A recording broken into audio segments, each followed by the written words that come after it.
Hello everyone, I welcome you again to Avision's online platform for General English. This is Saroj Kumar Jha, and today in this class we are going to learn elements of a sentence. As you know, in CAT examination we have to deal with only passages and comprehension. So if we need to master a passage, we must master a single sentence first.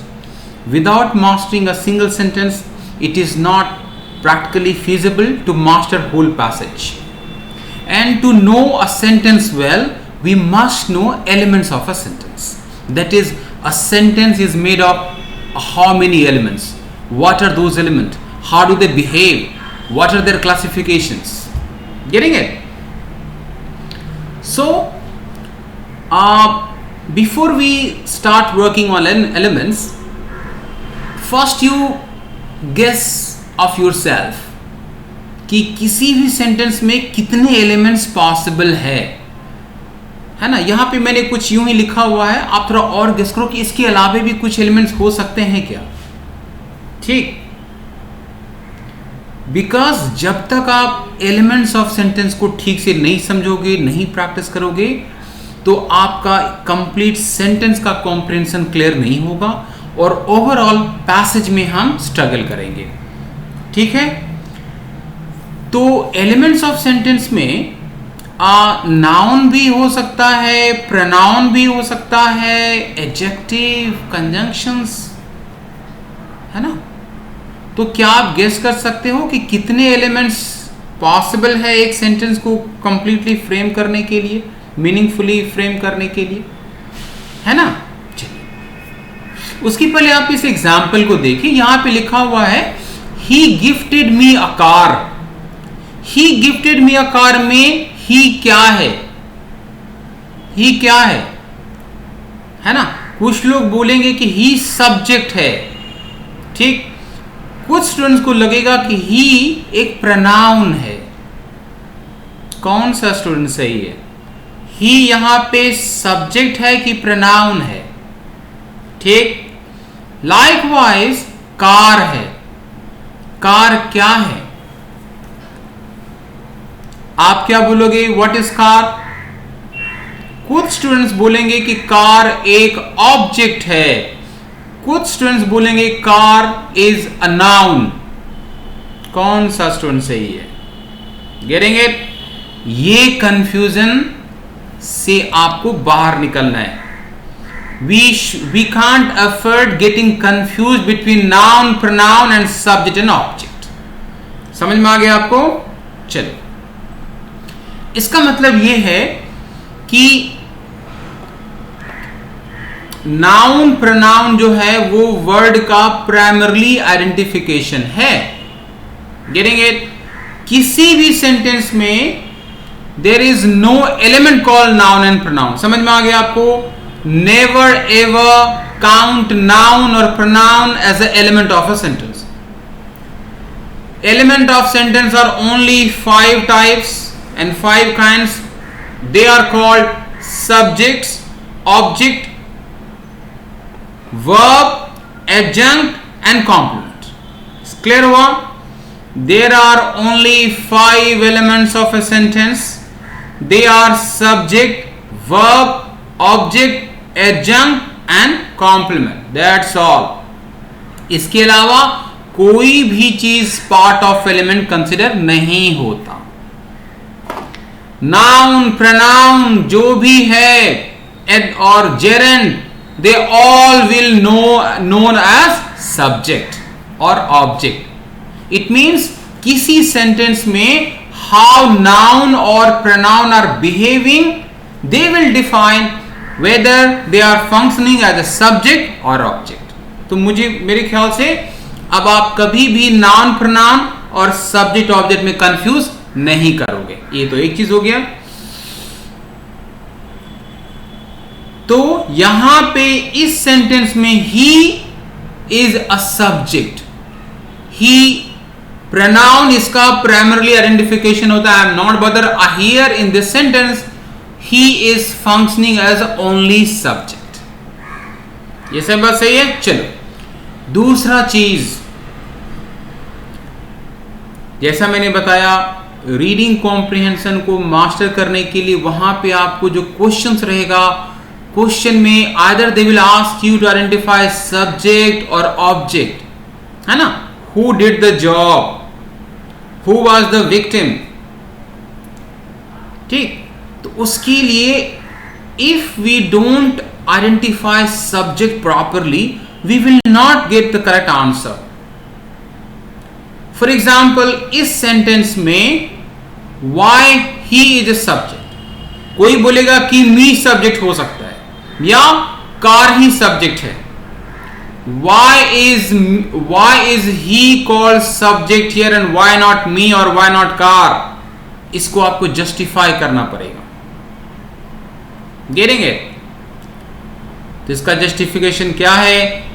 इसका justification ये है कि subject must answer question who and which. Clear हो गया? क्या हम subject को कैसे आइडेंटिफाई करेंगे? सब्जेक्ट को आइडेंटिफाई करने के लिए if you ask questions who and which you will get your subject. इस क्वेश्चन में आप पूछो who gifted me a car, answer will come he. It means he is behaving as a subject because it answers question who.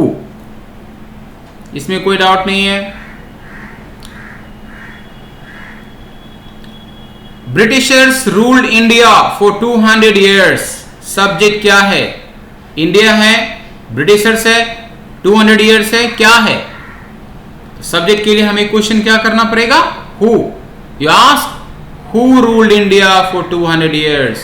Answer will come Britishers. It means that is my subject. इसमें किसी को कोई doubt नहीं है. चलो, subject which से भी identify होता है. इट मीन्स हु तो है किसी लिविंग पर्सन के लिए. अगर मैं कहूं Kolkata is the capital of West Bengal, getting it? Kolkata is the capital of West Bengal. यहां पे हम ये नहीं पूछेंगे कि who is the capital of West Bengal. आप क्या पूछोगे? You will ask question which is the capital of West Bengal. तो यूजुअली नॉन लिविंग थिंग्स के लिए हम क्या क्वेश्चन करेंगे? मोस्टली विच. तो ये आपका क्या है? सब्जेक्ट के बारे में क्लैरिटी हुआ कि सब्जेक्ट कैसा बिहेव करता है, हम उसको कैसे आइडेंटिफाई करेंगे. सब्जेक्ट के बाद क्या आता है? वर्ब. वर्ब के लिए if you remember in our previous classes we have discussed more than 15 types of verbs, है ना. बहुत सारा वर्ब हमने स्टडी किया. Regular, irregular, strong verb, weak verbs, finite verb, infinitive verb, bare infinitive verb, transitive verb, intransitive verb, linking verb, stative verb. और हमने ये भी बोला कि ये सारे वर्ब और भी डिफरेंट टॉपिक्स में आपको हेल्प करेंगे या आपको उससे क्वेश्चंस रहेगा. तो जो कुछ वर्ब है वो हम कमिंग टॉपिक्स, कमिंग लेसन्स में भी डिस्कस करेंगे. Getting it? लेकिन एलिमेंट्स ऑफ सेंटेंस में you need to bother only 2 verbs. वो क्या सब 2 वर्ब्स है? एक है एक्शन वर्ब और मेन वर्ब, और दूसरा है ऑक्सिलरी वर्ब और हेल्पिंग वर्ब. बस. It means elements of sentence में we are going to bothered about only 2 types of verbs. एक एक्शन वर्ब और मेन वर्ब, दूसरा हेल्पिंग वर्ब और ऑक्सिलरी वर्ब. बस हो गई. ठीक. तो वर्ब में आप आइडेंटिफाई कर लोगे कि कौन सा वर्ब एक्शन वर्ब है, कौन सा हेल्पिंग वर्ब है. ये चीज आप कर लोगे. उसके बाद का एलिमेंट क्या है? तो इस सेंटेंस में ही जो है, ही क्या है? ही सब्जेक्ट है. ही क्या है? He is subject. गिफ्टेड क्या है? गिफ्टेड वर्ब है। कौन सा वर्ब? Action verb. दूसरा चीज, इफ यू आस्क यहां पे ऑब्जेक्ट क्या है, कैन यू गेस कि ही गिफ्टेड मी अ कार में ऑब्जेक्ट क्या है? यही चीज इंपॉर्टेंट है। अगर आपने प्रॉपरली एलिमेंट्स को नहीं पढ़ा या नहीं केयर किया तो कुछ लोग बोलेंगे कि ऑब्जेक्ट मी है, some students will say car is object here. तो ये आपको डिसाइड करना है कि यहां पे ऑब्जेक्ट मी है या ऑब्जेक्ट कार है। ठीक, ऑब्जेक्ट मी है या क्या कार है, ये आपको डिसाइड करना। आपका आंसर क्या हुआ? चलो देखते हैं। यही चीज मैं बता रहा हूं, एग्जाम में रीडिंग कॉम्प्रिहेंशन में जब आपको क्वेश्चन रहेगा कि ऑब्जेक्ट क्या है, तो वहां पे आप पढ़ के, सुन के, समझ के आइडेंटिफाई करने की कोशिश करोगे, जो या तो टाइम खराब करेगा, दूसरा it might be incorrect as well. लेकिन अगर आपने एलिमेंट्स ऑफ सेंटेंस को स्टडी किया है, you will not guess, you will know exactly where is my object because you know how to identify object. आपको ऑब्जेक्ट को आइडेंटिफिकेशन का structure पता है। ठीक, अगर आप यहां पे देखो ऑब्जेक्ट को कैसे हम आइडेंटिफाई करते हैं, objects are identifying through questions what and to whom। Object कैसे आइडेंटिफाई होता है? व्हाट से और to whom से। It means anything that answers questions what and whom are called object। अब आप वहां पे क्वेश्चन करो, he gifted me a car, he gifted me what? Answer क्या आएगा? कार। इसका मतलब ऑब्जेक्ट क्या है? कार है। ठीक, तो जिन्होंने मी बोला उसका आंसर क्या हो गया? गलत हो गया कि नहीं हो गया? आप बोलो। जिन्होंने कार बोला उसका तो आंसर सही है, जिन्होंने मी बोला उसका आंसर क्या सही हुआ? वो भी सही है। क्यों? Because object answers questions what as well as to whom। अगर आप यहां पे टू whom पूछो, he gifted a car to whom? he gifted a car to me। तो यहां पे to whom का आंसर क्या हो रहा है? me। इसका मतलब ये डबल ऑब्जेक्ट का स्टेटमेंट है, जहां पे दो ऑब्जेक्ट है, एक कार है और दूसरा मी है। समझ में आ गया? इसका मतलब है इस सेंटेंस में ऑब्जेक्ट है वो क्या है? ऑब्जेक्ट है कार और ऑब्जेक्ट है मी। ठीक, चलो इसको थोड़ा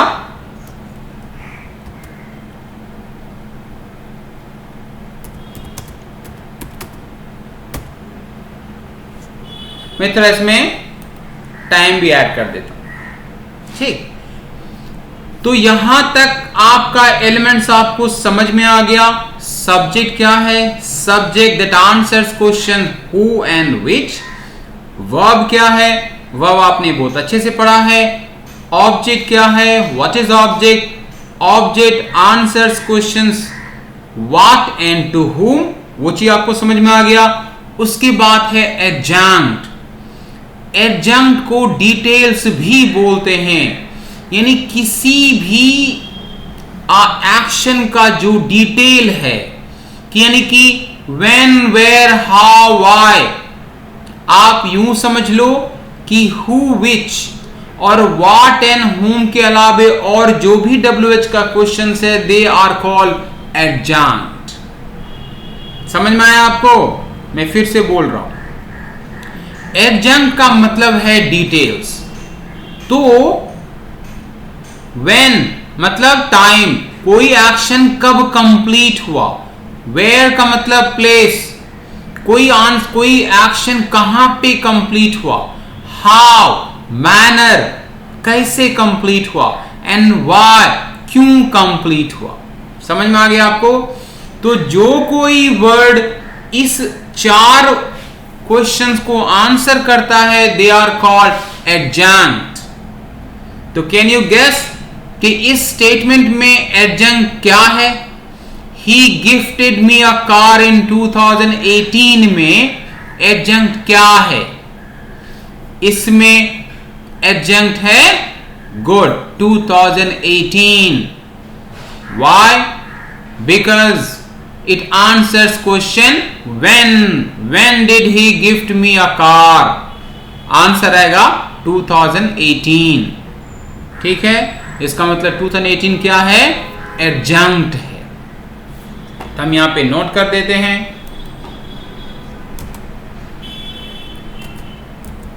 एडजंक्ट क्या है, सॉरी,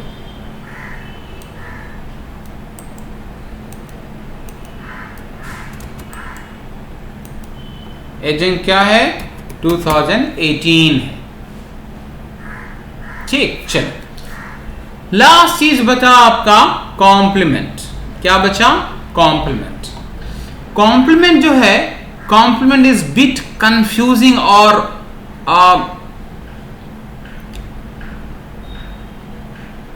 कॉम्प्लीमेंट थोड़ा कंफ्यूजिंग एलिमेंट है ना, और सबसे कॉम्प्लेक्स एलिमेंट है। उसका रीजन ये है कि कॉम्प्लीमेंट जो सब क्वेश्चन को आइडेंटिफाई करता है, कॉम्प्लीमेंट वो दोनों क्वेश्चन ऑलरेडी ऑब्जेक्ट और एडजंक्ट को भी क्वालिफाई करता है। इसका मतलब ये हुआ, to identify an object you ask question what, और व्हाट का आंसर ऑब्जेक्ट भी हो सकता है, कॉम्प्लीमेंट भी हो सकता है। लाइकवाइज हाउ जो है, हाउ का जो आंसर होता है वो एडजंक्ट कहलाता है। क्या कहलाता है, एडजंक्ट। लेकिन हाउ का आंसर कॉम्प्लीमेंट भी हो सकता है।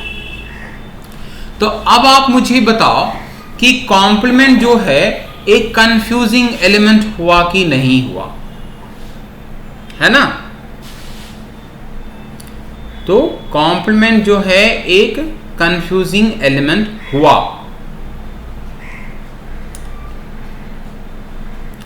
तो हम इसको हम कैसे क्लैरिफाई कैसे करेंगे, समझ में आया आपको। अगर आप यहां पे देखोगे, व्हाट जो आंसर देता है वो एक ऑब्जेक्ट को क्वालिफाई करता है, व्हाट का मतलब ऑब्जेक्ट। लेकिन यहां पे व्हाट का मतलब कॉम्प्लीमेंट भी हो सकता है। यहां पे हाउ का मतलब एडजंक्ट, यहां पे हाउ का मतलब कॉम्प्लीमेंट भी हो सकता है। इसीलिए बहुत सारे कैंडिडेट्स हैं जो कॉम्प्लीमेंट में कंफ्यूज रहते हैं। अभी तक आप नहीं रहोगे, क्योंकि इसका एक छोटा सा कॉन्सेप्ट है। अगर आपने वो चीज ठीक से समझ लिया तो आप कभी भी कॉम्प्लीमेंट और ऑब्जेक्ट और एडजंक्ट में कंफ्यूज करोगे ही नहीं। ठीक, चलो उसको मैं नीचे भी एग्जाम्पल लिखे करता हूं। उसके पहले मैं एक चीज बता रहा हूं कि एलिमेंट्स ऑफ सेंटेंस में आपको पता है कि देयर आर ओनली 5 एलिमेंट्स। आप याद रखो, आप कितना भी बड़ा सेंटेंस फ्रेम करो, irrespective of number of words, there cannot be beyond 5 elements. कभी भी 5 से ज्यादा एलिमेंट पॉसिबल ही नहीं है, एग्जिस्ट ही नहीं करता। ठीक, उस 5 एलिमेंट में सब्जेक्ट है, और सब्जेक्ट के अलावे जो ये 4 एलिमेंट है, वर्ब, ऑब्जेक्ट, एडजंक्ट और complement, they together are known as predicate. समझ में आया सबको?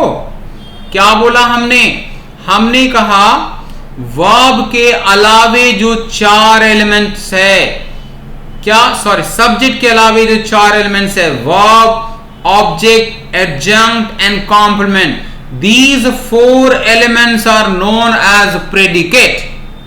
इसका मतलब किसी भी सेंटेंस में एक सब्जेक्ट और कोई प्रेडिकेट या ऑल प्रेडिकेट हो सकता है। It will make a meaningful sentence. अब आप लोग प्रेडिकेट में कंफ्यूज नहीं हो। Predicate is nothing but all 4 elements and their collective forms. समझ में आ गया आपको? इसका मतलब इस सेंटेंस में कितने एलिमेंट्स हैं, कितने प्रेडिकेट हैं? Gifted 1 2 3 4, there are 4 predicates. ये 4 एलिमेंट्स है and they all together known as predicate. चलो ये चीज आपका हो गया। तो we were talking about complement का आइडेंटिफिकेशन, है ना? अभी देखो यहां पे वर्ड का आंसर हो रहा है ना, ही गिफ्टेड मी अ कार। मैं यहां पे थोड़ा लिखता हूं, है ना? यहां पे वर्ड का आंसर क्या आ रहा है? कार। लेकिन कार यहां पे क्या कहलाएगा? ऑब्जेक्ट। समझ में आ गया? अब एक एग्जांपल देखो।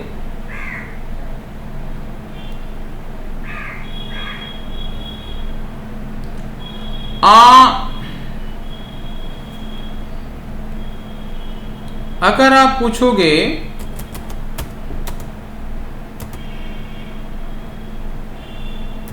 व्हाट इज ही, है ना? ये, और if you ask how is he, ठीक। Now you are asking 2 questions. क्या? पहला क्वेश्चन है व्हाट इज ही, दूसरा क्वेश्चन है हाउ इज ही। अब मैं आपको एक और छोटा सा एग्जांपल दे रहा हूं। आप, है ना, आप कहोगे ही इज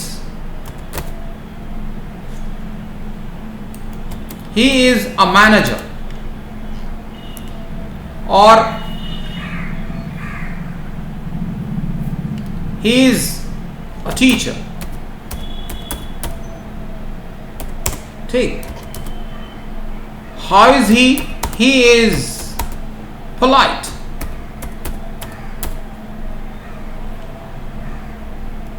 ठीक। या he is